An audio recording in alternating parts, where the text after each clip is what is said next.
Assalamualaikum warahmatullahi wabarakatuh. Perkenalkan, nama saya Ujang Mukhtar, pendamping sosial PKH Wilayah Kerja Kecamatan Mandai, Kabupaten Cianjur. Dalam kesempatan ini saya akan mengulas tentang pembahasan modul kesehatan dan gizi di sesi akhir penutup. Oke, ibu-ibu semuanya lihat ke flip chart ya. Tadi semua sudah dibahas tentang kesehatan dan gizi, khususnya untuk sesi 1 ya di modul kesehatan dan gizi mengenai pentingnya 1000 hari pertama kehidupan. Namun di sini saya akan mengulas atau menyimpulkan dari pokok bahasan dari awal sampai akhir. Nah, ibu-ibu lihat ke flip chart sini ya. Di sini ada pesan untuk ibu hamil ya. Yang pertama saya akan bacakan. Pertama, ibu hamil makan makanan bergizi dan seimbang. Jadi apa yang dianjurkan untuk ibu hamil adalah memakan makanan yang bergizi agar supaya anak atau janin yang dikandung sehat ya, tumbuh kembangnya nanti ketika melahirkan sehat ya, ibu dan bayinya sehat semuanya ya.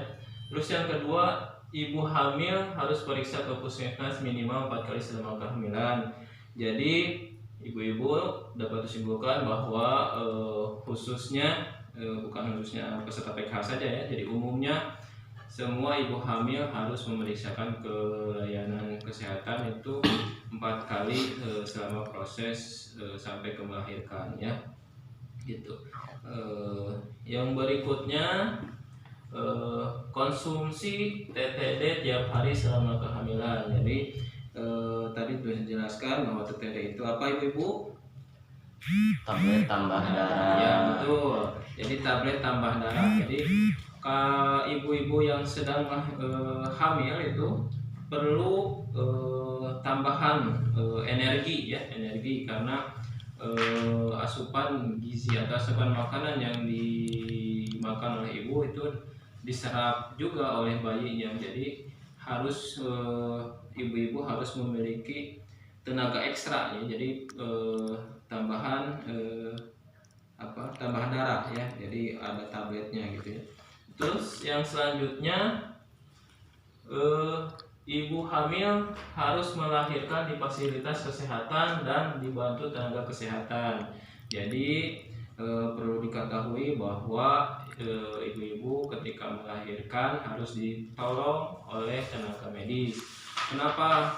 Jadi ketika ada masalah itu pun gitu ya, masalah yang nantinya dikhawatirkan, ketika ditolong oleh medis pertolongannya bisa cepat gitu ya. Apakah ketika ada permasalahan bisa dirujuk ke puskesmas yang lebih besar atau langsung ke rumah sakit gitu ya. Terus yang berikutnya, lakukan inisiasi menyusu dini IMD gitu ya. Jadi tadi dijelaskan bahwa inisiasi menyusu dini adalah gitu ya, ketika bayi baru borojol, baru lahir gitu. Jadi arahkan supaya bayi istilahnya langsung mencari sumber makanannya itu ke ASI ya, ke ibunya gitu ya, ke susu ibu gitu. Jadi si bayi supaya diarahkan supaya inisiatif sendiri mencari sumber makanannya, yaitu IMD. Jadi diupayakan ketika langsung lahir arahkan bayi untuk mencari sumber makanannya. Terus yang berikutnya, berikan kolostrum pada bayi. Jadi ASI yang dikeluarkan pertama itu sumber makanan yang pertama ini harus dikasihkan ke bayi baru lahir. Jadi kolostrum itu adalah bayi ASI yang pertama kali keluar ya,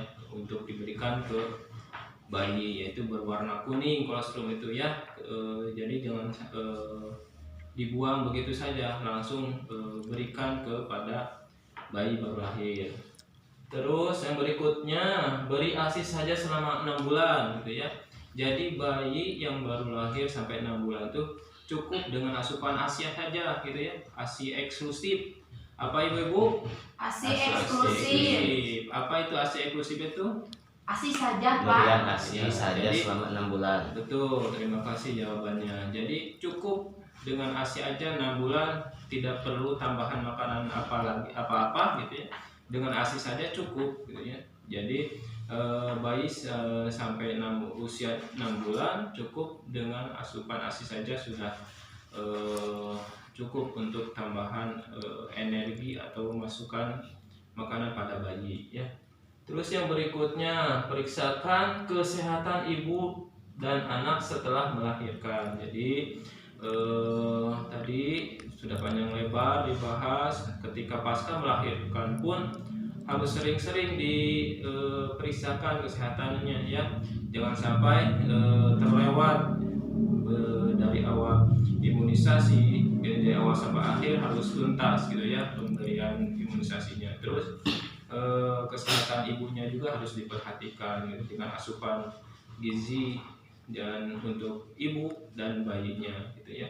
Terus yang berikutnya, karena ibu-ibu sebagai peserta PKH juga mendapatkan bantuan BPNT ya, gunakan bantuan PKH dan BPNT itu untuk membeli beras atau makanan-makanan yang bergizi lah. Jadi untuk memenuhi asupan gizi bagi anak dan ibu ya. Jangan sampai bantuan PKH itu ya digunakan untuk hal-hal yang tidak penting untuk keluarga ibu, khususnya untuk bayi, karena diutamakan gitu, ketika bayi sehat, bayi cerdas gitu ya, itu akan menimbulkan kebahagiaan tersendiri bagi orang tua ya. Tidak ada pikiran apa-apa lagi gitu ketika anak sehat, tumbuh sesuai dengan perkembangannya gitu ya. Jangan sampai bayi yang dilahirkan pertumbuhannya karena asupan gizinya kurang, jadi mengakibatkan gizi buruk atau stunting ya, pertumbuhannya tidak sesuai dengan usianya gitu ya. Jadi gunakan bantuan PKH dan BPNT untuk mensupport atau mendukung pemenuhan gizi bagi bayi dan ibunya itu ya. Ini bantuan PKH dan BPNT harus digunakan untuk membantu perkembangan tumbuh kembang anak dan kesehatan ibu. Yang terakhir ya, pesannya tadi pembahasan terakhir, ketika ibu-ibu dan bayi, khususnya yang bayi yang baru lahir belum termasuk ke dalam anggota atau belum memiliki BPJS ya bayinya, tadi sudah diterangkan, diruntut dari awal sampai akhir untuk persyaratan yang untuk mengurus hal-hal yang untuk membuat BPJS gitu ya.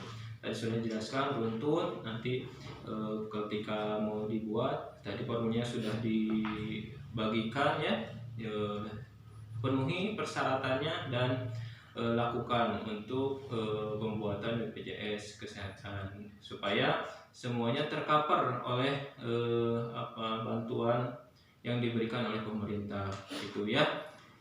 Paham ibu-ibu semuanya? Paham. Ya. Terima kasih ibu-ibu. Jadi dapat disimpulkan semuanya itu adalah harapan sebagai orang tua, harapan keluarga agar ibu-ibu semua itu mempunyai harapan bagi anak ya, agar harapannya itu sehat. Kalau sehat, pertumbuhannya baik gitu ya, orang tua juga akan senang gitu ya.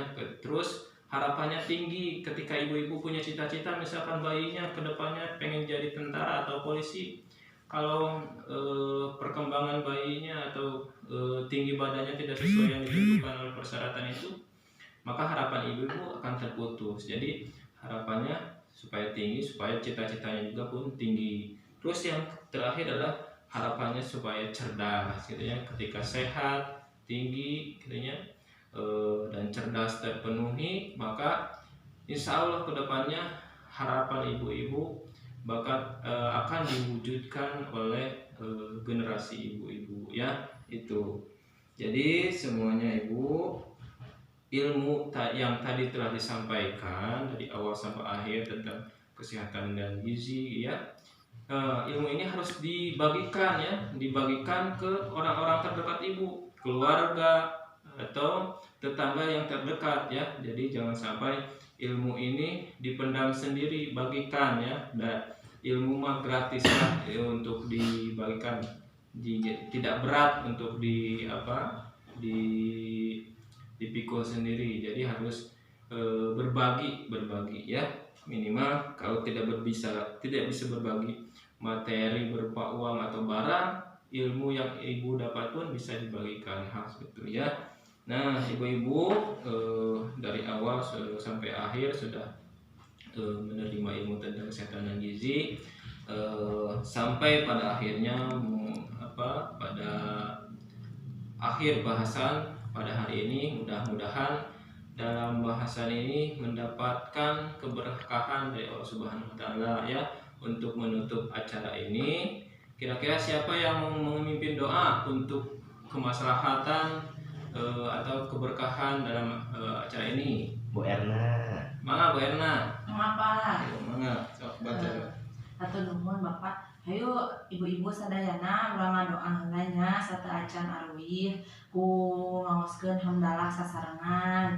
Alhamdulillahirabbil alamin. Urang tutup ku doa kifaratul majlis nya Bu. Subhanakallahumma wa bihamdika asyhadu an la ilaha illa anta astaghfiruka wa atubu ilaik. Amin.